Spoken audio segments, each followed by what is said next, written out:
live yet.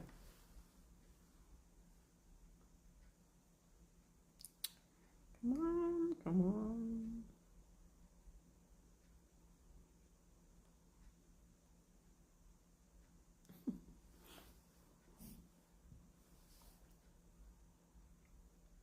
Yes, I'm live. All right. Happy Thursday. It's the end of the week for us here in Bahrain. Tomorrow is our weekend, starting Friday, then Saturday, and then back to normal on Sunday. Do you have plans for the weekend? Well, had a wonderful day today. We had BNI. I was the feature presenter. That was wonderful to share about what I do and how I help leaders become more effective with their teams so that their teams are productive and they stay. They don't lose people. So that went very well. And I have another big weekend coming up. I entered the next top speaker competition and I made top 100 for the first time.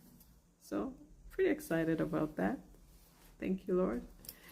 Hoping to go all the way. Come on, let's do it. Let's do it. And if that doesn't work, we shouldn't look at it. I wouldn't look at it as failure. I'll look at it as growth. Which brings me to my topic today. I failed many times. I was in a competition just this past Saturday. There were 5 of us. I did not place at all. But it's okay. Once you realize that it's a process, there have been times when I've gone all the way, I've won, and there have been times when I didn't. But you know, each time I took a step, I got better. I got better and better. So overall, it's not just the winning, it's the process, the growth, the journey that helps us develop into better speakers, whether it's speaking that you're doing, if it's being an electrician, if you're a project manager, the leader of a company, whatever it is you're working on. We have to give ourselves room to fail. And I'm using the word fail, not in the sense that fail is complete, outright disaster. If that happens, we don't need to see it as failure. We need to see it as it didn't work out the way we thought it would, which I know is technically failure, but doesn't mean that you're a failure. Just that that process didn't work the way you hoped it would. And that's okay. And so the way we can process such things, and for now I'll say failure, the way we can process such instances when they happen is to think of them as an experience that didn't go quite right. I kind of prefer that to saying failure. Failure has such a negative connotation. However, there are some ways you can analyze when this happens by asking some questions. And that's why my topic is ask why, not who. Because, like I said, when something happens that didn't go the way you wanted it to go, it doesn't mean that you are a failure. It just means that process didn't work out. So when you ask why instead of who is pointing fingers at a person, while why is looking at the process. And to help us make sure we don't point fingers at somebody else or even at ourselves, you know, if you're pointing a finger at someone, guess what? 3 pointing back at you. 3 three pointing back at you. So we don't want to point fingers, but here are some ways in which we can analyze such instances that do not go the way we want them to. The first question we can look at is, what lessons have I learned from what happened? What lessons have I learned? You can ask, what lessons have I learned? Second, am I grateful for this experience? When I didn't make the top, I didn't even make the top 3. There were only 5. I've been in competitions where there were 2 of us and I came second.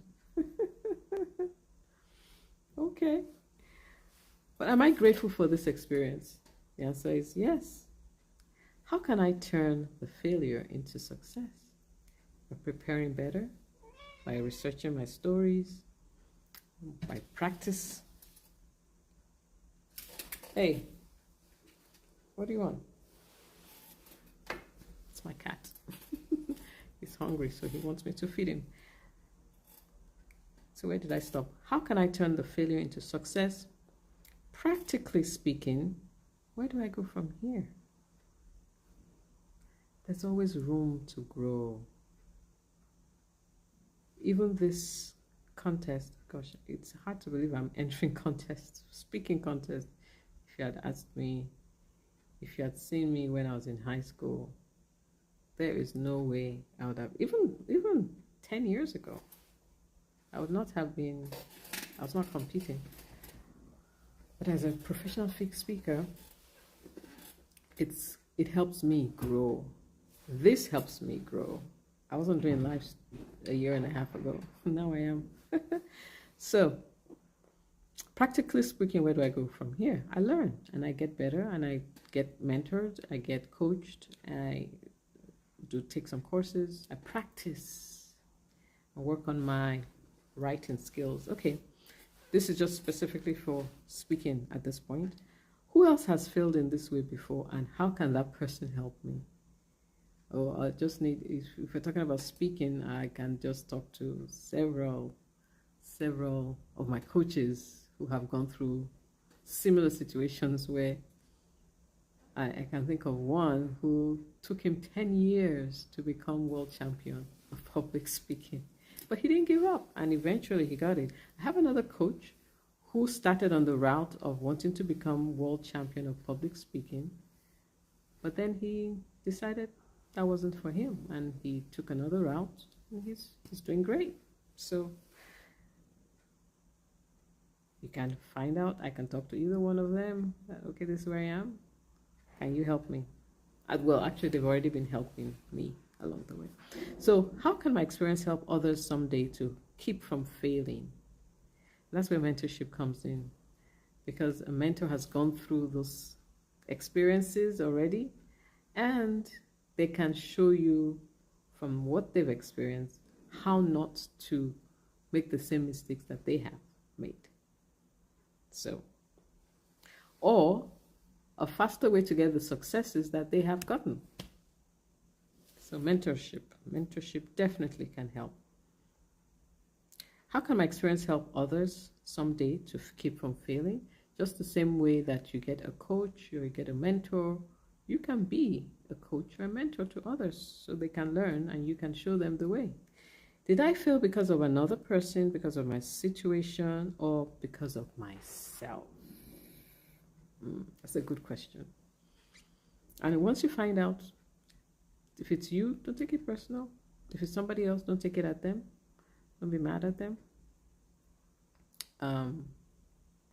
It's a situation. If it's a possibility to change the situation, then change the situation. If not, let's keep growing. Did I actually fail, or did I fall short of an unrealistically high standard? Now, that's a good one. Yes, that's a very good one. Sometimes we can be unrealistic. For example, I would never go to become an opera singer. No, that's not in my skill set. So, for example, if I somehow got this idea that I wanted to be an opera singer, and I went for an audition and I didn't make it. That's not realistic. I didn't make it because it's not my skill set. So sometimes we need to set realistic standards. Now, where did I succeed as well as fail? And I think it's important to look at success. It reminds us of where we've come, how far we've come, and what lies ahead. So, success, things that you've done well in, will boost your confidence and you feel like, yes, I can do this. I can do this. So, if you're blaming others, don't blame others, because it will keep you bound. And you'll find yourself moving from one situation, one problem to another, and you'll never really experience success as you should. So to reach your potential, you must continually improve yourself. And you can't do that if you don't take responsibility for your actions and learn from your mistakes. And that's the key, to learn from our mistakes. So take responsibility when it comes to your team. If things don't go well and you're the leader, guess who's in charge, who's responsible? It's you.